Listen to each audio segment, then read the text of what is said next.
de facelo, non? Como todos os veciños e veciñas de Narón saben, o Bloque Nacionalista Galego xa non foi partidario de facer este proxecto. Nós decíamos e creíamos que era mellor para a xestión sanitaria ter dous centros, incluso falábamos de manter o que existe e de ter outro na zona de Piñeiros Ubia. Esa era a nosa proposta, que en principio tamén era a proposta do Partido Popular, hasta que chegou ao goberno da Xunta e cambiou de opinión en este tema como en outros moitos, pero agora vemos que nin siquiera isto se está cumplindo, non? E eu non creo que, estou falando xa do horizonte do 2011, eu non creo que no 2011 teñamos ese centro de saúde, incluso estou empezando a dudar de que este nin siquiera empezado, non? Por iso digo eu que no Concello de Narón eu creo que os cidadáns xa malamente se están empezando a acostumar ao desgoberno, non? É dicir, en Narón existe un desgoberno donde incluso a semana pasada asistimos a outro rifirrafe entre o Partido Popular e Terra Galega, non? E eu supoño que con estas cousas tamén andarán engañándose un ao outro e no fondo engañando a ciudadanía, que é o peor, engañando a ciudadanía de Narón. Para o único que se poñen de acordo é para gastar 2 millóns de euros que se van a gastar en protocolo e en publicidade, non? O cal nos parece un escándalo, non? Estos días también se ha hablado de las obras en la carretera de Cedeira. Los empresarios no estaban de acuerdo con el anterior proyecto que presentaba la Xunta de Galicia. La actual Xunta de Galicia realizó una serie de modificaciones, ahora mismo con el traslado de una rotonda que tampoco gusta a todos los empresarios.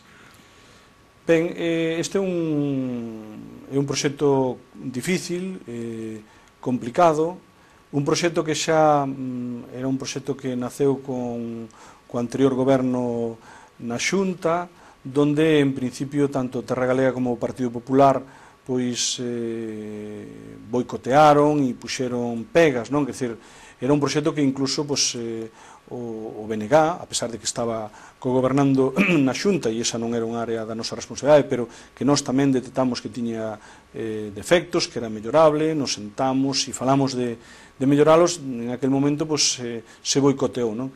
Claro, daquelas aguas e estos lodos, non? Quero dicir que agora nos encontramos efectivamente con un proxecto que tamén non contenta a todo o mundo, que non cumple o plan de urbanismo, según informe do alcalde, pero por certo non para as obras, a pesar de que amenazou con paralas varias veces. É un proxecto que non cumple o plan de urbanismo, cuestión que se esgrimeu en moitas ocasións en outro momento, e que, bueno, é un proxecto que dende o Bloque Nacionalista Galego queremos que se debe de levar a efecto, que é necesario. De feito, eu teño que recordar que esta estrada forma parte de un proxecto que o Bloque Nacionalista Galego e eu mesmo xestionei tanto en Xestur como na Consellería de Vivenda, na Consellería de Industria, e formaba parte da urbanización do polígono das Lagoas, que hoxe, afortunadamente, e despois da actuación, donde incluso a Diputación inverteu 1 millón de euros, pois estamos falando de un polígono que pasou de ser algo prácticamente sin infraestructuras a un polígono, non vou dicir como o Río do Pozo, posto que o Río do Pozo primeiro planificouse e despois colocáronse as industrias, en este caso as industrias xa estaban colocadas, pero un polígono que mellorou moito. En ese sentido, o Bloque sempre defendeu que esta infraestructura é necesaria facela e seguímolo desexando, non? Nos gustaría, e en este tema tamén, que Terra Galega e o Partido Popular deixaran de pelexarse polo ben dos veciños, dos empresarios tamén dese territorio, e lle deran unha solución a caída e de consenso para todo este tema. Bueno, pero en estes momentos eu creo que entre Terra Galega e o Partido Popular prima máis a confrontación que o desexo de solucionar os problemas aos veciños, e así nos vai, non?